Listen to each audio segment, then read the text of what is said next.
তো কি ভাবছো পেঁয়াজ তোলা হচ্ছে না? পেঁয়াজ তোলা কিন্তু অনেকদিন আগেই শেষ হয়ে গেছে বন্ধুরা। একেবারে গুছিয়ে ঘরেও তোলা হয়ে গেছে, তো এই কিছু বাকি ছিল। তো তার থেকে নিয়ে ভাবলাম আজকে চলো একটু পেঁয়াজি করা যাক। তো আজকে পেঁয়াজিটা করেছি একদম আমার ভাই বোনদের জন্য। তো কি হয়েছে জানো তো? তো দাঁড়াও, সবার আগে ইন্ট্রোটা দিয়ে নিই। দাঁড়াও, নমস্কার বন্ধুরা, আমি মৌসুমী সুন্দরবন ভিলেজে তোমাদের সবাইকে জানাই স্বাগত। তো আশা করছি সবাই ভালো আছো, আর আমিও ভীষণ ভালো আছি। তো আজকের দিনটা ছিল একটু অন্যরকম, আর পর্বটিও কিন্তু একদম অন্যরকম। তো দেখো, একদম বাগানের দিকে চলে এসেছি কিন্তু। আর আজকে তোমাদের সঙ্গে আমাদের বাগানটা শেয়ার করলাম। দেখো কি সুন্দর পুঁইশাক হয়ে আছে। আর আজকে হচ্ছে সোমবার, আজকে হয়তো তোমরা ভিডিওটা তো পাবে না, পরের দিন হয়তো পাবে। তো জানো তো, আজকে একটু আগেই হয়েছে আমার মা পুঁইশাক তুলে আর কি বাজারে নিয়ে গেছে। আমাদের আজকে বাজার বার আছে। তো দেখো কি সুন্দর হয়েছে পুঁইশাক, যে কেউ দেখলে কিন্তু লোভ লাগবে। আর দেখো এই যে উপর দিয়ে কিন্তু আমাদের বেগুন গাছ হয়ে আছে। আর বেগুন গাছে কিন্তু একসময় প্রচুর বেগুন ধরেছে, কিন্তু এখন একটু ফলনটা কমে গেছে। আবার এখন বেগুনের দামটাও কিন্তু একটু বেশি। আর দেখো, মানে একটা ন্যাচারাল দৃশ্যটা কি সুন্দর লাগছে। সেই জন্য ভাবলাম আজকে চলো প্রকৃতির মাঝখানে বসেই সব কিছু করা যায়। তো ওটা ছিল বরবটি গাছ বাগান আর কি। আর এই দেখো ভেন্ডি গাছ। আর ভেন্ডি বাগানে কিন্তু ভেন্ডি আমরা সবেমাত্র দুদিন তুলে খেয়েছি। আর দেখো কি সুন্দর ধরা শুরু করেছে, কত সুন্দর দেখতে লাগছে না বাগানটা। আর হচ্ছে গিয়ে পাশে ছিল কুমড়ো বাগান। তো দেখো কি সুন্দর হয়ে আছে, আমার তো অসাধারণ লাগে সবসময় বাগানের মধ্যে। আরও তো নিজে হাতে কিছু লাগিয়ে সেটা তুলে খাওয়ার মজাটাই আলাদা। আর এই যে দেখো কুমড়ো বাগান, তো কি সুন্দর হয়ে আছে। তো দেখো একটা বিশেষ কথা কিন্তু, দেখো এই যে ভেন্ডি, উচ্ছে, তারপরে পুঁইশাক, এগুলো তো সব আমরা লাগিয়েছি। তো দাঁড়াও দাঁড়াও, একটা প্রাকৃতিকভাবে হয়ে দেখা জিনিসটা দেখো। এই যে দেখো শাকগুলো হয়ে আছে কিন্তু একদম আমাদের কিন্তু লাগাতে হয়নি, ওরা আপনা আপনি হয়েছে। তো জানো তো, আমাদের বাড়িতে কিন্তু, আমাদের বাগানে কিন্তু গ্রামের অধিকাংশ লোকই শাক তুলতে আসে। আর এই শাকটা তো গরমে ভীষণ ভালো লাগে খেতে। তো চলো আর বেশি বকবক না করে আমার যেটা করার আর কি সেটাই শুরু করে দিই। তো আজকে কিন্তু আমি তোমাদের কোনো রেসিপি শেয়ার করতে আসি। তো দেখো বন্ধুরা, যেহেতু প্রকৃতির মাঝখানে বসে আজকে তোমাদের সামনে পর্বটি শেয়ার করবো, তো ভাবলাম একেবারে সব কিছু তো একদম তোমাদের সামনেই জোগাড় করে নিয়ে বসি। তো দেখো এর মধ্যে কিন্তু ধান গাছের একদম ধান বেরিয়ে গেল, কি সুন্দর লাগছে না দেখতে। কিন্তু এটা কিন্তু আমাদের ধান বাগান না, তো পাশেই ছিল আর কি অন্যদের। তো দেখো কি সুন্দর সবুজে সবুজ হয়ে আছে। আর হচ্ছে গিয়ে ভাবলাম কি জানো তো, তোমাদের সঙ্গে একটু কাঠ খুঁটে নিয়ে এসে একেবারে তারপরে করা যাক রান্নাটা আর কি, মানে রেসিপিটা। তো ওই জন্য একটু চলে গেলাম যেখানে আর কি ইউক্যালিপটাস গাছ আছে, সেখানেই কাঠ কুড়াতে গেলাম। তো আমার কিন্তু ব্যাপারটা দারুণ মজা লেগেছে।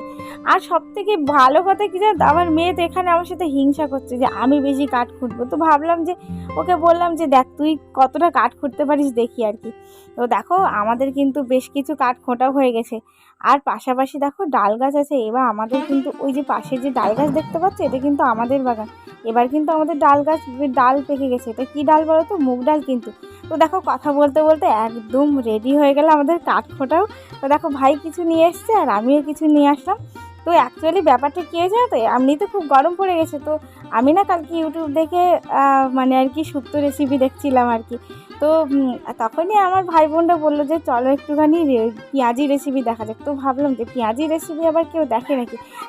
এটা তো ছোটোবেলা থেকে আমার ঠামার কাছ থেকেই শিখে এসেছি।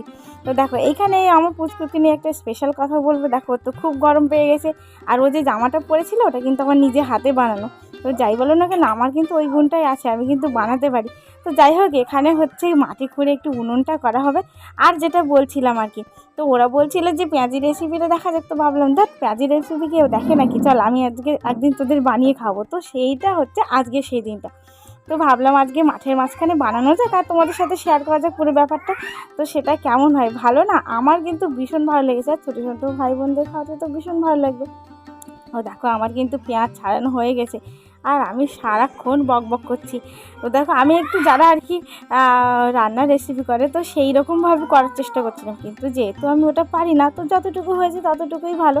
তো দেখো আমি একদম ছাড়িয়ে নিয়েছি কিন্তু কমপ্লিট। তবে যাই বলো না কেন, এগুলো করতে কিন্তু জোগাড় করতে এগুলো আমার কিন্তু অনেক টাইম লেগেছে। আমি কিন্তু তোমাদের এডিট করে খুব অল্প সময়ের মধ্যেই দেখাচ্ছি আর কি।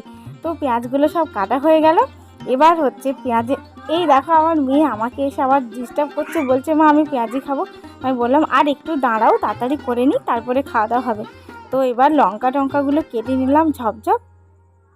আর হচ্ছে দেখো আমি কিন্তু কাঁচা লঙ্কা দিয়েছি, আর আর হচ্ছে গুঁড়ো লঙ্কা একটুখানি দিয়েছি। তো বেসনটা দিয়ে নিলাম, আর মাখতে হবে। আর বেলা কিন্তু বেশ বয়ে যাচ্ছে, কথা মানে শ্যুট করতে করতেই বেলা বয়ে যাচ্ছে। তো দেখো একে একে আমি সব কিছু দিয়ে দিলাম। আমি তো কিন্তু যেহেতু তোমাদের বললাম যে আমি কিন্তু রেসিপি শেয়ার করছি না, সেহেতু আমি আমার আন্দাজ মতোই সব কিছু দিলাম। আর সবথেকে বড় কথা কি জানো তো, এগুলো আমি আমার ঠাম্মার কাছ থেকে শিখেছি। আমার ঠাম্মা যদি আজকে বেঁচে থাকতো তাহলে কিন্তু আমার এই ব্যাপারটাতে উৎসাহ দিত। আর আমার কিন্তু ভীষণ ভালো লাগে এইগুলো করতে। আর আমি না এগুলো করে না টেস্ট করি না, কেন জানো তো, আমি একবারেই যা করি সেটাতেই ভালো লাগে। মানে আমি আমি করি বলে বলছি না, আমার ভালো লাগে তাই আমি বললাম। তো যাই হোক, একদম সব কিছু রেডি করে নিলাম। আর দেখো এবার উনুনটা জ্বালিয়ে দিই। আর এদিকে দেখো এরা খাচ্ছে নোল মাখা। আর গাছ থেকে দেখো 3-4টে নোল পেড়েছিল বড় বড়, তো তাই ওরা মাখা করে খেতে লাগলো। আর আমাকে তো শুধুই জ্বালাতন করছে যে নিয়ে নিয়ে ধর, আর থাকবে না। তো আমি বললাম একটুখানি রাখ আমার জন্য, তো আমারও খেতে ভালো লাগে। তো একদিন যদি কোনো দিন সুযোগ হয় তো আমিও তোমাদের কিন্তু নোল মাখা করে খাইয়ে মানে আমি খাবো আর তোমাদেরকে দেখাতে পারি আর কি। তো যাই হোক, বক বক করতে করতে আমি কিন্তু দিয়ে দিলাম। আর দেখো নোল মাখাটা আমাকে দিয়েই ছাড়লো, আর ওরা পুরো খাওয়া শেষ হয়ে গেছে। আর এই যে দেখো এই হচ্ছে নোল গাছ। তো নোল গাছটা না কিছুদিন আগে একটু ঝড় হয়েছিল, তার জন্য না একদম ভেঙে গেছে কিন্তু পুরো মাথা থেকে। তো চলো, আমার কড়াইটা গরম হয়ে গেছে, এবার তেলটা দিয়ে দিতে হবে।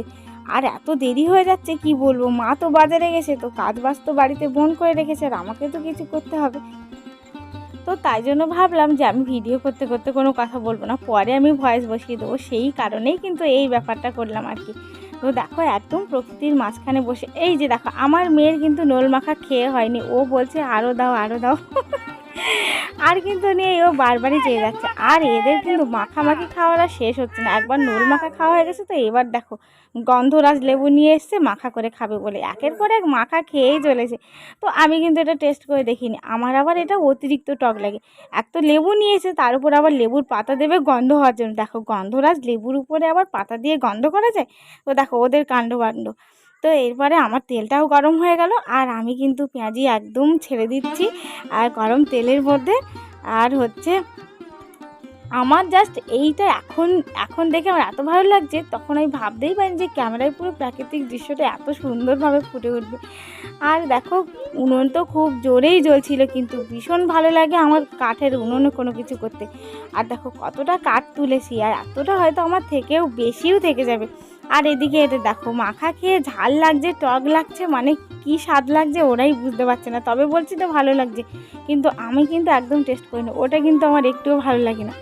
তো যাই হোক, এখানে আমার মেয়েকে দিচ্ছিল না ওরা, তাই জন্য আমার মেয়ে শুধু দাঁড়িয়ে দাঁড়িয়ে দেখছিল।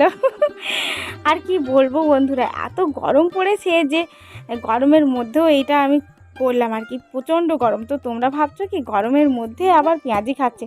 না, সত্যি কথা বলতে গাছের পেঁয়াজি তো একটু তুলে খেতে ইচ্ছে করলো, যেহেতু ভাই বোনরা বলেছে। আর তাই তো আমার এবার ফাস্ট ফুড আবার বেশি পছন্দ আর কি, বিশেষ করে এই ধরনের জিনিসগুলো, পেঁয়াজি, চপ, তারপরে পকোড়া আমি ভীষণ খেতে ভালোবাসি। তো যাই হোক, দেখো কথা বলতে বলতে কিন্তু তোলা হয়ে গেল। আর হচ্ছে আমি একের পর এক সবগুলো ভেজে নিচ্ছি। আর দেখো এদিকে সূর্য মামা কিন্তু আমাদের টাটা দেবে বলছে তাড়াতাড়ি করে নে, নাহলে কিন্তু এবার আমি ডুবেই যাব, অন্ধকার হয়ে গেলে আর দেখা যাবে না। তো যাই হোক, দেখো তোমাদের এই রকম প্রাকৃতিক দৃশ্য দেখতে কার কার ভালো লাগে, বিশেষ করে আমাদের গ্রামের, অবশ্যই কিন্তু কমেন্ট করে জানিও। আমারও ভালো লাগে তোমাদের কমেন্টের উত্তর দিতে। তো যাই হোক, এক এক করে আমি সব তুলে নিচ্ছি। আর দেখো এবার কিন্তু একদম শেষের পথে, তো বেশি কিছু করিনি, মানে বেশিটা করিনি, অল্প কিছু করেছি। আর যেহেতু 4-5 জন ছিলাম, তো দেখো বলতে বলতে আমার কিন্তু একদম কমপ্লিট হয়ে গেল বন্ধুরা। আমি এবার হাত পা ঝাড়ার মতো করে একদম শেষ বলে দিয়ে উঠলাম। তো যাই হোক, চলো এবার, এই দেখো বললাম একদম আমি শেষ বলে উঠে গেলাম একদম। তো যাই হোক বন্ধুরা, এবার এবার কিসের পালা বলো তো? এবার তো টেস্ট করে বলার পালা যে কেমন হয়েছে, তাই না? তবে আমি যাদের সাথে আর কি আছি তাদেরকে আমার আগে তো প্রথমত আমি আগে খেয়ে দেখছি কেমন হয়েছে। তো সবার থেকে এখন টেস্ট কিন্তু আমার মেয়ে অনেক আগেই করে নিয়েছে। তবে আমার সব থেকে বড় দুঃখের কথা জানো তো, আমি যেচে যেচে ওদের কাছে জানতে চাইছি যে কেমন হয়েছে। তো দেখো প্রথমত আমার মেয়ে বললো দারুণ হয়েছে, তারপরে বোনদের কাছে জিজ্ঞেস করলাম কেমন হয়েছে। তো ওদের কাছে যেতে যেতে জিজ্ঞেস করতে হচ্ছে, ওরা না অনেকটা লজ্জাই পাচ্ছে। তো যাই হোক বন্ধুরা, আমরা কিন্তু টেস্ট করে দেখছি, আমাদের কিন্তু দারুণ লেগেছে ব্যাপারটা, আরও খেতেও দারুণ হয়েছে। তো শুধু আমরাই খেয়ে যাচ্ছি, যে ক্যামেরা করছে তাকেই দেওয়া হচ্ছে না। তো ভাবলাম তাকে একটু দিয়ে দিই। তো চলো বন্ধুরা, আজকে এই ভিডিওটা কেমন লাগলো তোমরা জানিও, অবশ্যই কিন্তু জানাবে। আজকে এই পর্যন্তই, দেখা হচ্ছে পরবর্তী ভিডিওতে। টাটা।